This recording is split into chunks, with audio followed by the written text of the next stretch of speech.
Hello and welcome to the Strong Suit Podcast, where we focus on the people part of your business. Every Tuesday and Thursday, I interview a world-class expert on talent and recruiting so that you can build a company filled with rockstars. And I got to tell you, I am a bit of a fanboy when it comes to today's company and my guest. About a year ago, you may not know this, but I had a pretty significant injury and hurt my left ankle.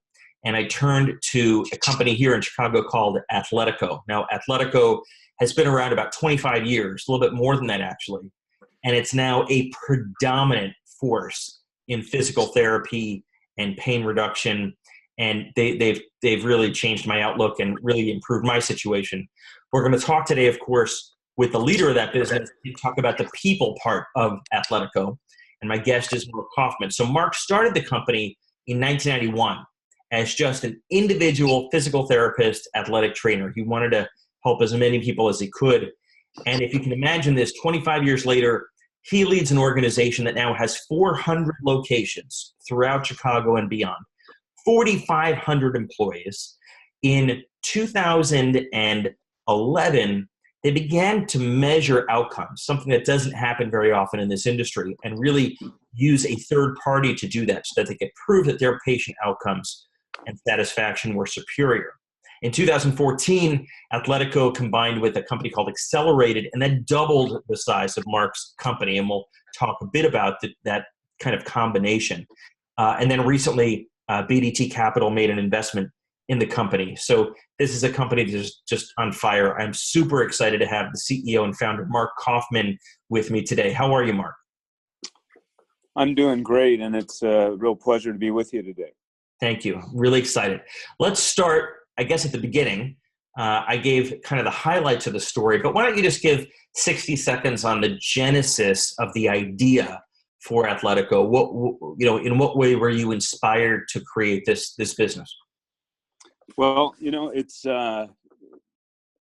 was a transition for me. I fully expected after I went to PG school, and this is after doing an undergraduate and graduate degrees at Iowa and Arizona in athletic training, that I would end up in the collegiate setting. I loved working with collegiate athletes. I had done nothing else professionally, career-wise, and thought that was where I'd end up. And then after uncovering what an outpatient physical therapy environment looked like in the late 80s, I saw the connection to what I did at the college level and fell in love with that too. And I also saw that I enjoyed working with not only collegiate athletes, I enjoyed working with recreational athletes, high school athletes, professional athletes, Medicare patient, meaning older patients, the senior crowd. Yep. And that's when I took a job for a couple of years and saw some things that I liked and saw some things that I thought maybe I could do better. And I got to be honest, Jeff, I wanted, as you said, I opened the one facility in August of 91 with no intention of opening a second facility. It was amazing how that works out, huh? Yeah, funny how that came along. But we did that in August of 91. I started an outreach program, athletic training outreach program, which has been a bit of a unique thing at the time. And I honestly did it selfishly because I loved being out of the clinic too, working with athletes in the field or in the athletic training room or the high school or what have you. Yep. And I didn't really appreciate the connection to our business model that would offer, but it certainly helped us get our name out there and allowed us to continue to grow after 1991. So fast forward to today, you got what, 4,500 folks? Is that right? Yeah, I don't. I gotta be honest. I don't look at the payroll numbers. It's in that vicinity. Yeah, I pay more attention to the things that are in my wheelhouse, and those things are the people, the culture, the growth, and just the service. That we're only as good as our last visit, and but we have somewhere in the neighborhood of 4,500 to 5,000 employees. So let's talk about what you mentioned, which is the culture. Especially in a business where it's a distributed culture. Your folks are spread out in these 400 locations. How do you build a culture? I know you've got your headquarters culture, but then you've got 400 locations. How do you manage that? How do you build that? Well, it's different than it was for a lot of reasons many years ago, but I started, I'll say, somewhere around 2000, 2005 in that area. We had probably 15, 20 locations, and they each location operates a little differently, and each location has its unique culture within the location because of where it's located, because of the leader of the location, because of the staff makeup. So there's a lot of reasons. There's some unique qualities that it's all great. It's perfect, right? And you expect that. But I also saw some variance in the way the facilities performed, their success, the way they ramped, and their patient volumes and kind of achieved their destiny and how long it took to get there. And I also noticed, I was attending practically every staff meeting. I was treating patients till about 2005, and I was going around to all the different staff meetings. And then there's no better way to just sit with the team and hear what they're talking about and how they're talking about it, and seeing the unique, the differences between the facilities.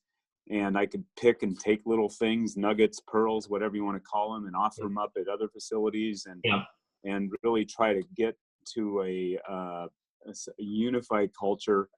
And I did that, I guess we did that, working together along those things, and we got together as a leadership team. But the real jet fuel that was added to that was we worked with a group and a gentleman named Jim Dethmer from the Conscious Leadership Group. And it was just somebody that showed up on my radar screen for whatever reason.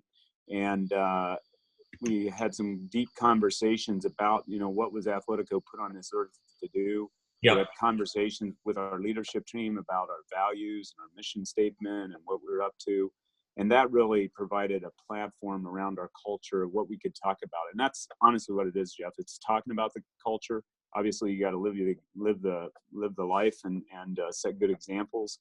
But that provided, I believe, the platform for our culture, and certainly through our organic growth period. As part of that exercise, did you codify in actual words the DNA of the company?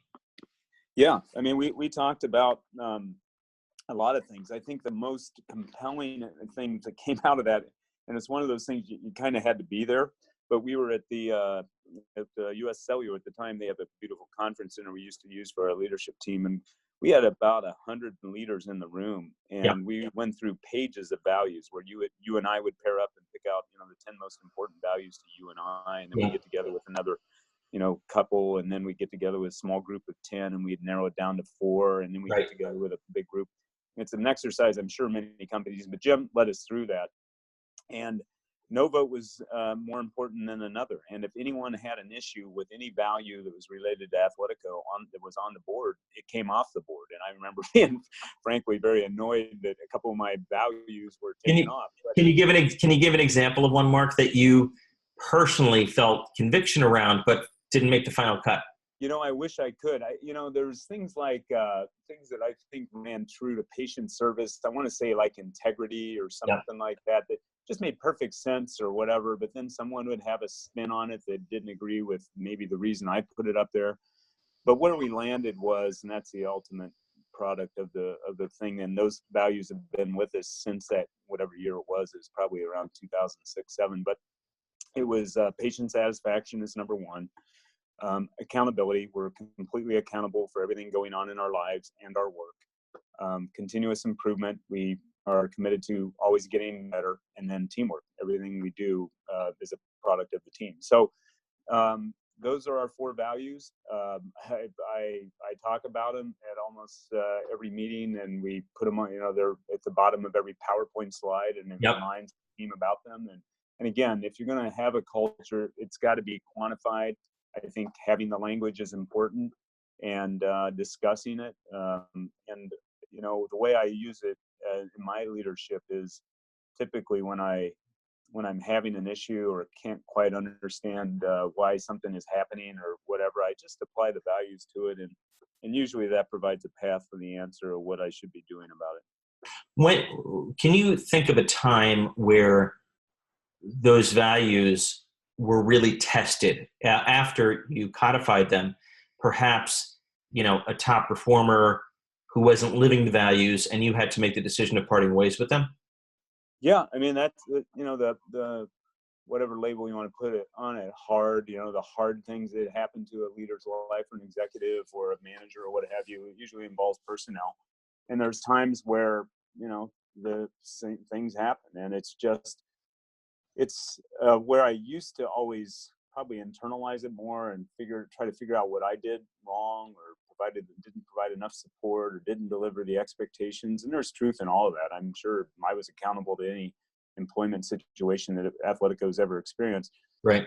But ultimately, it's life. There's not always a perfect fit, and it's not about me being right and you're wrong, or you're being right and I'm wrong. It's just not a right fit. And you have that conversation around, we have the expectations. We've talked about the expectations, and it's just something that's not being lived by you in my eyes. And so let's find a way to find you to a better place where, you can do your best work. And that could be outside Athletico. And so we've thankfully not had too many of those situations. And the values and the culture work helped us also define what, the ideal person that, we talked about our competencies for each position, be it a physical therapist, an office coordinator, a manager, what have you. We started identifying, why certain people are really successful in their role and why certain people struggle, and what is the makeup of that. And that was helpful in the hiring onboarding side, which it came to my mind because we were talking about losing people or people not being a fit. If you do a good job on the onboarding and hiring, you don't have many problems there. So we focus a lot on that. How do you, so if that's the case, then that would say that you're doing a really good job on the recruiting front, recruiting for those values. How do you scale that? How do you teach 4,000 people at 400 locations how to interview, how to recruit? These people are not recruiters. They're not professional interviews. They're physical therapists. How do you do that?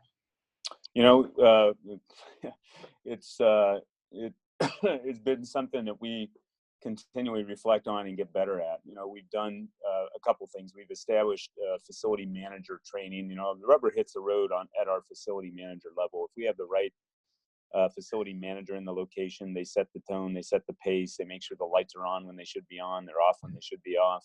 They provide a lot of the energy of what that facility's makeup looks like, and it's a reflection on them and their personal culture. So we have a facility manager training program, which is really important to our growth and our depth chart, so to speak, as we grow. But we also have two other things: an emerging leaders program, where anybody that raises their hand and says, you know what, I'm in the role I'm in, but I want to run a program someday. I want to run a facility someday. I want to establish a new service line. I want to be an administrative coordinator, overseeing a group of people. I want to be a manager of whatever level. And so we take them through a year-long or a little less than a year-long program around what an emerging leaders, it's about 8, I think, modules that we just talk about, anything from, difficult conversations, what leadership looks like, KPIs. There's all kinds of different sections to it. Is that online or offline? How do you do that? Offline and online. There's some things that we're scaling now that we can bring to it, but usually they're in person. I mean, I don't want to, judgment on this. We have to have the training program scaled over a platform of our size, but I believe the most value comes from the direct personal contact and teaching that can go on there, and the direct interaction. There's things that, reading articles, reading material, and preparation for meetings that can be done, obviously, and some follow-up. But we like the direct one-on-one, or the direct contact in the groups of this size. And we had, I think it was 120 to 160 people go through that last year, which is a good number. And we also have something we're actually redeveloping now. It's our Athletico Leadership Development Program, and that's just taking, kind of the next phase of leadership. Once a person's put into place and put in the leadership position, how can we support them? And so there's all kinds of work to be done there, but it never ends. It never ends. And you can get frustrated with the stuff, but I think the right approach to take is to let's have fun with it. How can we make this better? And that's what we talk. It comes out of my mouth every week. I'll say it now, but I think at Athletico we do things pretty well. We do most things better than our competition, and yet there's nothing we can't get better at. If we take that approach, we'll be well served. One of the biggest challenges was probably the combination with Accelerated, which was in 2014, right? Yeah, it was 4 years ago right now, Jeff. And that roughly doubled the size of the company? Yeah, almost more than that, actually. Overnight. So, to the extent that you can, what did you learn and observe about how you take two cultures, two organizations, and combine them and integrate them? What pieces are easy and can be integrated? And what pieces did you learn aren't even worth trying to integrate? It just can't be done. There's a flood of memories and mistakes that are coming back to me now. I mean, Yeah. the first thing was, one thing we did right was myself and the leadership team got out to all the markets and talked to the teams, and just so they could put a name with a face and talk about, here's my personal background. This is what I believe. Here's the important aspects of what the integration will be measured on, and here's how we look at it. And I got to tell you, at every meeting we had, be it Iowa, Indianapolis, Toledo, Michigan, St. Louis, Yeah. at every time, it could have been a cocktail thing, it could have been dinner, pizza and beer just at the end of the day, whatever. We had different times. We had morning meetings, afternoon meetings. Somebody would inevitably raise their hand and just say thank you. Thank you for coming out. Thanks for being here and taking the time to meet with us. There's obvious apprehension. I've heard all the stories. I've had mentors. I had mentors going into that when they heard about the acquisition of Accelerated that we did. One that I'll never forget said, just expect that when you walk in the room, half the people there want you to fail. Yeah. And, Which is true. They almost treat the witness as hostile, right? yeah, here's how I would quantify it, Jeff. I would say there's a third of the people that are have no interest in hearing what I say or beating me or hearing about Athletico. There's a third of the people that are open to it, and there's a third of the people that are excited for it. Yeah. And you got to find those people, the third that just aren't open to it, and you find their way out of the organization. Because if they're not willing to be open and curious, and that's what we went into it with, to a good extent. We were not perfect by any stretch, but if you go into it, what can we learn from this team that's been operating? They've been, running physical therapy clinics. And it was one of the things that was most exciting to me is what can we learn? I mean, this is gonna add fuel to our fire here. We're gonna learn how Accelerated did things better than Athletico and how we did it and compare notes. And there was a lot that we gained from that. And we certainly gained a huge amount of human capital, or just some great people that are with us still and helping advance and grow the organizations in all the territories. So, there's a lot that came out of that. We did those early visits to all the territories. I don't think we went back enough and scheduled, with enough repetition early on. You go out, you tell somebody, here's how we look at it, here's how it's going to be. And then you go back 6 months, 3 months later and wonder why they didn't quite grasp it. Well, it's the first time they met you. And so it takes some time. They need to hear it a few times. Yeah. They need to believe it. And we've gotten better at that. But, that was a really interesting thing, because there was, different cultures going on within Accelerated, and Michigan was operating different than St. Louis, and really to understand, what had been integrated and what hadn't been integrated with Accelerated, because they'd done most of their growth through acquisition. Yeah. Where we were almost the opposite. We were a purely organically grown company. So you already had the consistency baked in and the processes dialed in, because it was like a cell that just split over and over and over. We exactly. And people, I say it was true. I mean, people could complete my sentences on the leadership team. Yeah. They know we had our language down. We had our culture down. It was tight. And there was reason for it. We were organically grown. We had never done acquisition. So it was a new experience for us. And the team did a really good job with it. Did the makeup of the leadership team of the business change through the acquisition or the combination? Did folks from the acquired company join the senior team, as sometimes happens in acquisitions, or was it clearly an acquisition of one company by another? It was more the former, what you described there. We had, for example, of our what ultimately leads every territory, what we call our vice presidents of clinical operations. I think there of the 9, I think there's 3 legacy Athletico folks and 6 legacy Accelerated folks. Right. Of the 2 senior vice presidents that oversee all the territories, one is a legacy Athletico person, one is a legacy Accelerated folks. Got it. The one thing I would add on to that is because of the size and scale of our company at the time, what we grew to, and we were pretty organically, probably stretched, a little thin. We were all wearing a lot of hats. I woke up and I had like 35 reports at one point. And that's, you just get used to it, right? But we added a layer of, we hired our first CFO, Charlie Talbot, and now it's been with us for 4+ years. We've hired a senior lead with HR. We had to support the business and operations to the size and scale of business we were. So there was a layer, and to the credit of the team and our culture and the people, there was people that were in different leadership positions that almost got a step back in that. Now we had a new level of executive leadership that is now on top of them, and they're still with us and driving the business forward. And it's just kind of right sizing everybody's role, and that includes mine. Speaking of which, I guess my last question is, what advice would you give to listeners who may be leading a growth stage company, maybe not as big as Athletico, but hopefully on the way, about how you developed over the years? So over the 25 years of doing this, you weren't professionally trained in how to lead a company of this size, or acquire a large company, or raise money from a private equity firm.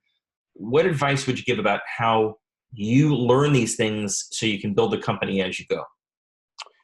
Well, I can only speak to my own experience, Jeff. And you're right. I went to physical therapy and athletic training school ad nauseum. I love the field. I love the work as a physical therapist and athletic trainer, but I don't have an MBA. I've never taken a business class. Yep. But for those of your listeners who have not done that, there's still hope. It can be done, right? It can be done. And the things that come to mind are, find your best learning path and emphasize it. I mean, I read a ton, I learned a lot, but I also focused on a couple things, and I learned that from my reading. If you're going to do this and you're going to go out on your own, do it. Find out what your genius areas are. Find out what you do best and put yourself in that situation. I'm not going to be a lawyer. I'm not going to be an accountant or finance guy. I'm not going to be a real estate agent, but I can hire the right people, which allows me to do a better job building relationships, treating patients, whatever that may look like. And so I think that's one thing. I think also just set yourself up for success by putting people in your life that were successful, that are going to add value to you, your personal board of directors or what have you, that you can leverage. I tell all of our leaders, the smartest leaders in this room or whoever I'm talking to, are the ones that are willing to admit that they don't know everything, and they're willing to leverage others for that knowledge or what they can, and ask all the questions. And so I learned this in my high school biology class from the teachers. No stupid questions, just stupid answers. And so I think your willingness to put yourself out there and be vulnerable is an important skill set. So learning how to recruit both internally and learning how to recruit a network of informal advisors is something that sounds like you would really attribute to your success over the years. Yeah, it's important because, whatever, they can use the adage, it's lonely and stuff. There's times where you feel alone with the decision, and having somebody or some people outside the organization that you can for me, it's been huge. I mean, I can bounce a question off, or here's what I'm thinking, and, get some support for it or get another viewpoint. I've shared this story a lot. I used to think in the early days of Athletico, like, oh my gosh, if I had 5 Mark Kaufmans, I could really grow this business. And I got to tell you, that would have been the worst thing for Athletico, because of the people that we've added over the years have brought so much value and talent and it has allowed this organization to grow to where we have. Well, Mark, I give you a lot of credit. Your humility comes through, and I'm sure was a key factor in building just an enormous success story that is just getting started, I'm sure. So congratulations. I think you're living proof that only rock stars recruit rock stars. You've done it consistently now for 25 years. Thank you so much for taking the time and being on the show. So it's my pleasure, Jeff. I wish you all the best for the end of 2018 and a very healthy 2019. Thank you.